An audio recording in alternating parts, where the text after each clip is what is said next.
प्रिय छात्रों, नमस्कार। मैं गरिमा गोयल सरकारी सीनियर सेकेंडरी स्कूल रायखाना से हिंदी की आज की कक्षा में आप सभी का हार्दिक अभिनंदन करती हूँ। हिंदी हमारी राष्ट्रभाषा है और बहुत ही रोचक भी।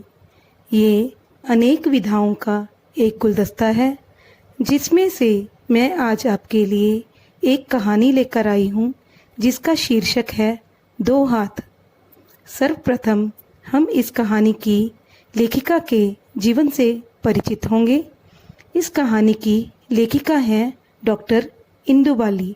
इस कहानी में दो हाथों के माध्यम से सौंदर्य के वास्तविक स्वरूप पर प्रकाश डाला गया है।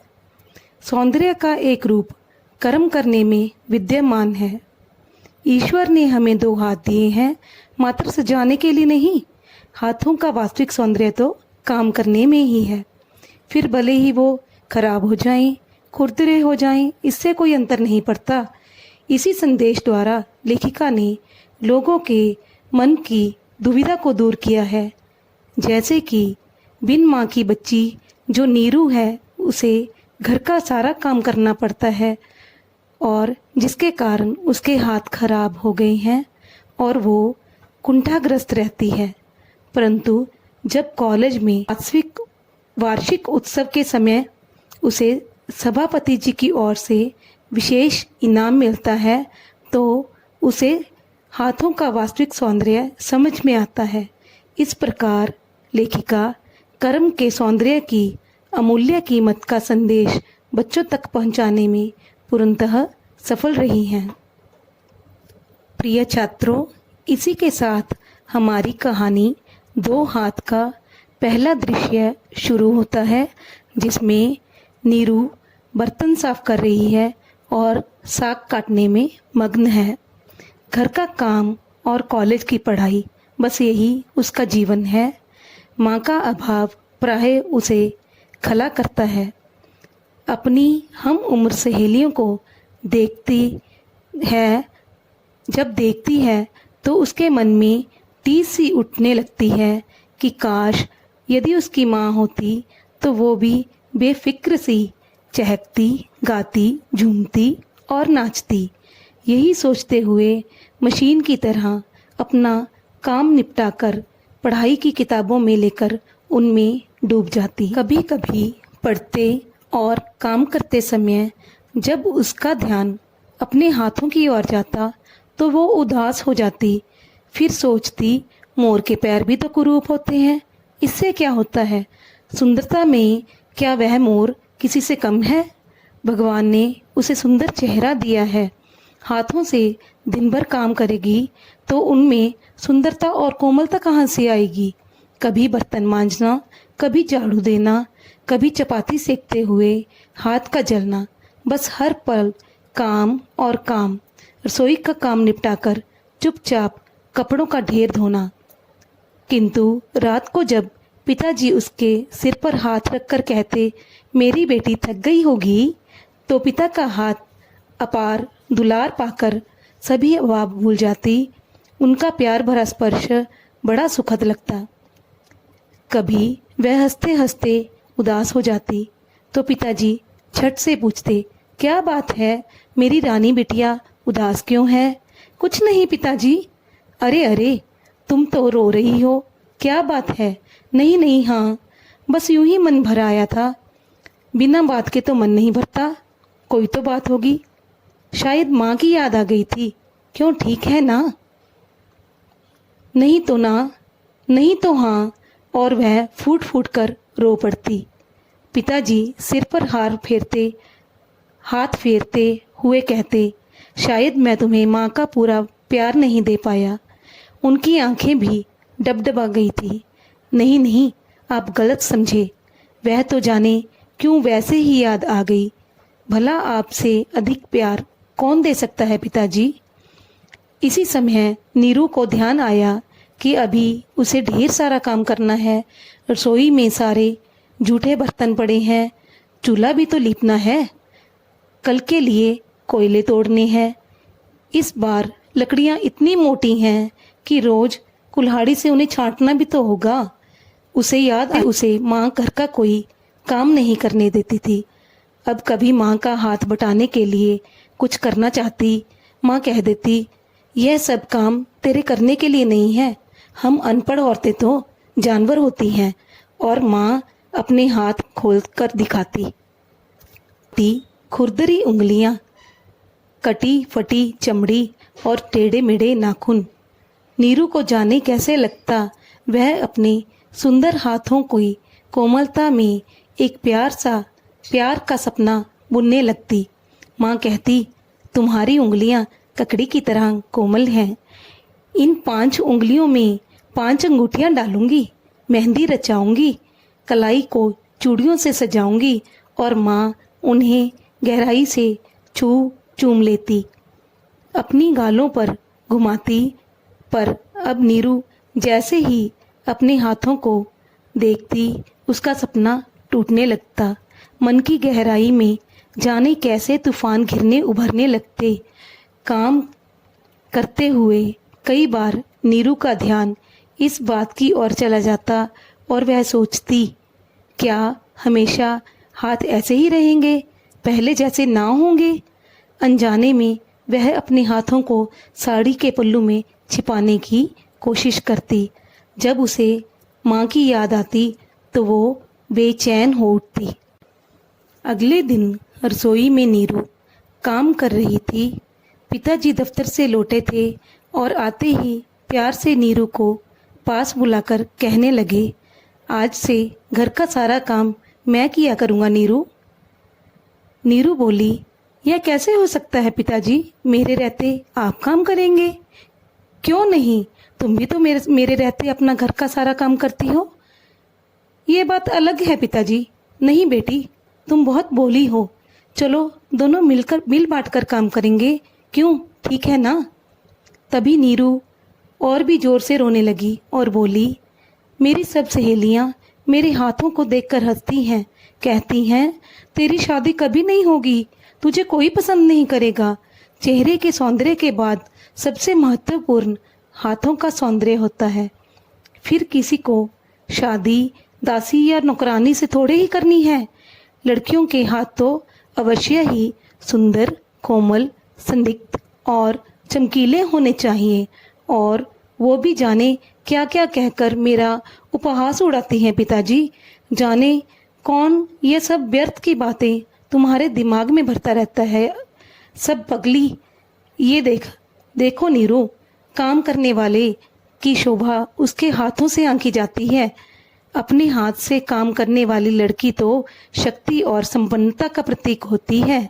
काम करने वाले ये हाथ तो मानव जीवन की शोभा होते हैं। भगवान ने यह 2 हाथ हमें काम करने के लिए दिए हैं। यही इतिहास, संस्कृति, साहित्य का निर्माण भी करते हैं। हाथों का सौंदर्य तो कर्म की गति के साथ सुंदर से सुंदरतर और सुंदरतम होता जाता है। यही सब कहते कहते वह गंभीर हो गए थे। तभी नीरू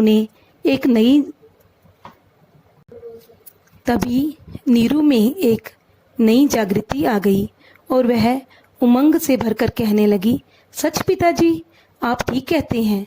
और वह अपने पिता के चेहरे की तरफ दयालु भक्त की तरह देखने लगती।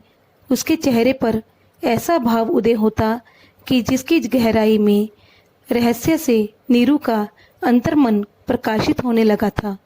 वह अपने काम में फिर लग गई। तरह तरह के पकवान बनाना, टेबल संवारने लगी। 2 हाथों के सौंदर्य का रहस्य धीरे धीरे परत दर परत खुलने लगा था। माँ की मृत्यु के बाद भाई बहनों को संभालने का सारा बोझ उसी ने ही उठा लिया था। सभी छोटे भाई बहन खेलने में मस्त रहते और माँ की तरह नीरू भी घर के काम में ही लगी रहती। पढ़ाई में वो सबसे आगे रहती। घर के काम में व्यस्त हाथ कलम पर भी खूब चलते थे।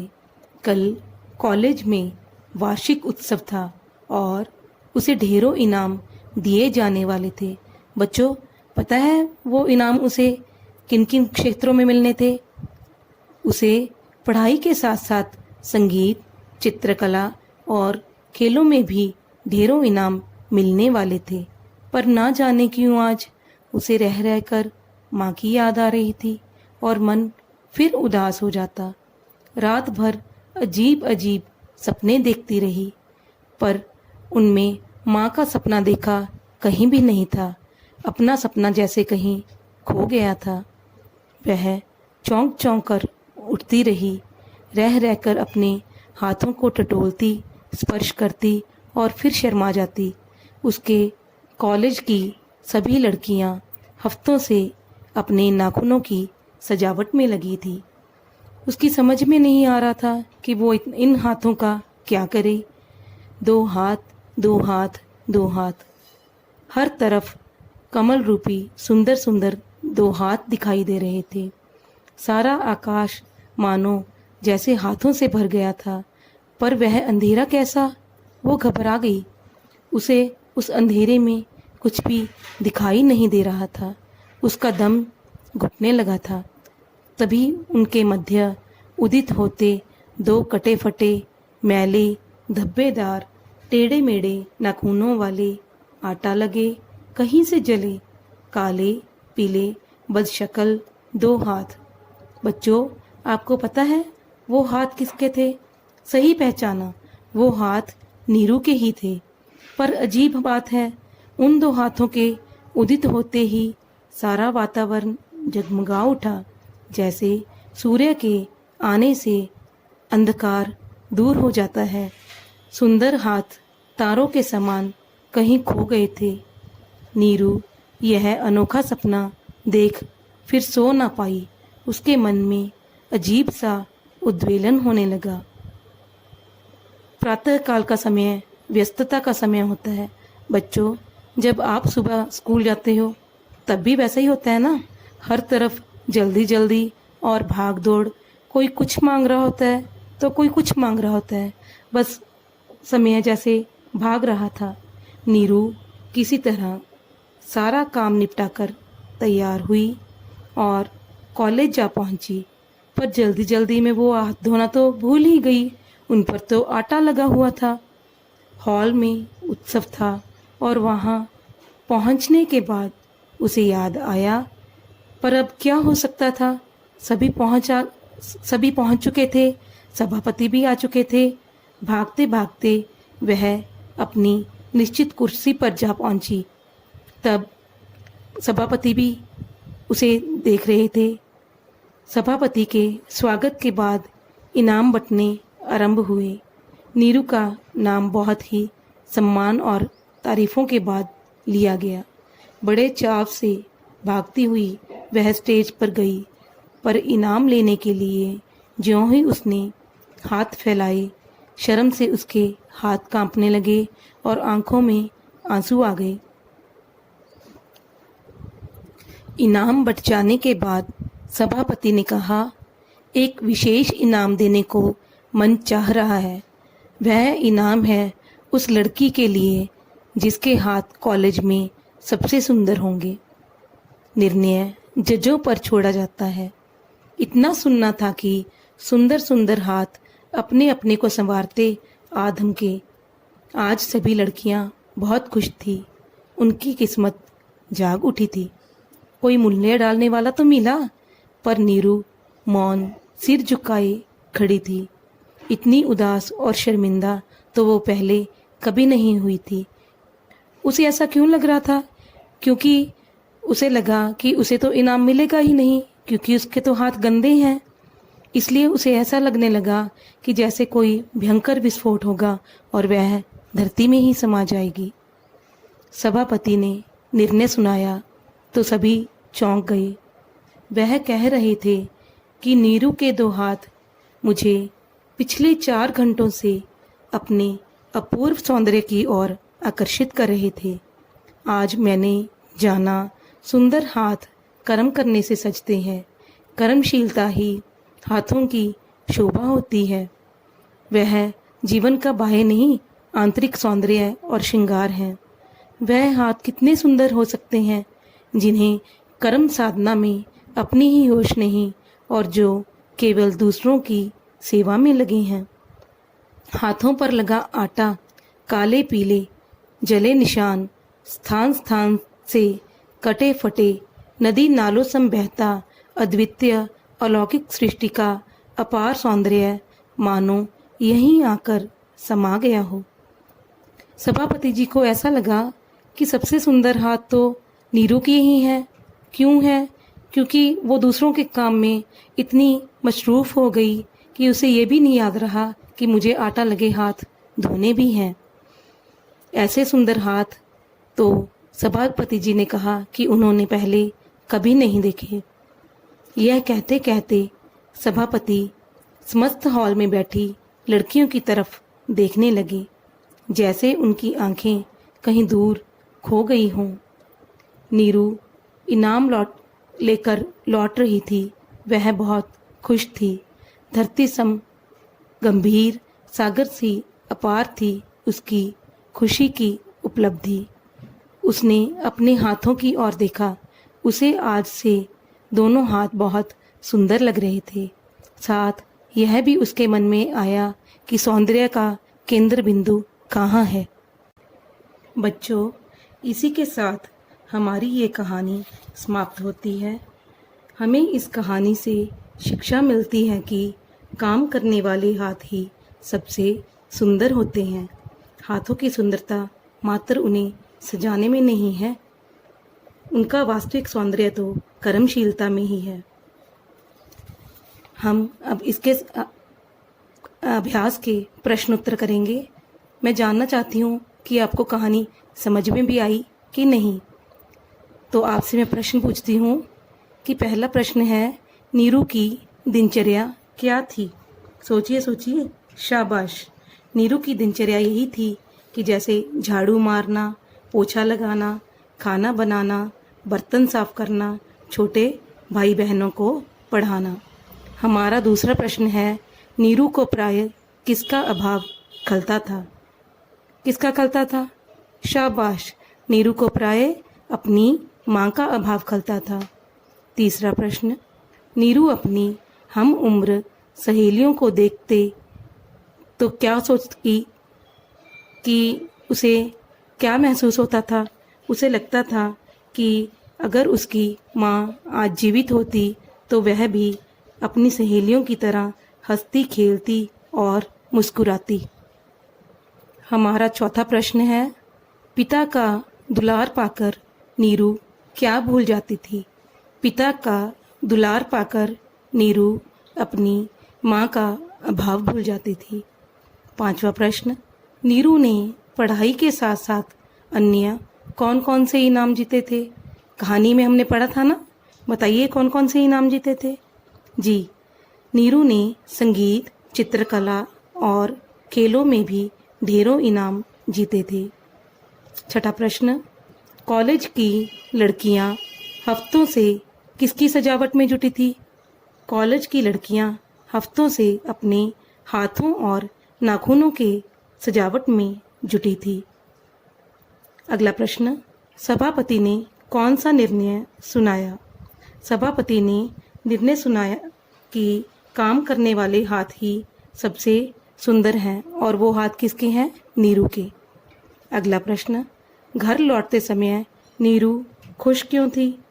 वह इसलिए खुश थी क्योंकि उसे समझ में आ गया था कि वास्तविक अर्थ समझ में आ गया था कि असली सुंदरता काम करने में ही है और उसे अब अपने हाथ बहुत सुंदर लगने लगे थे।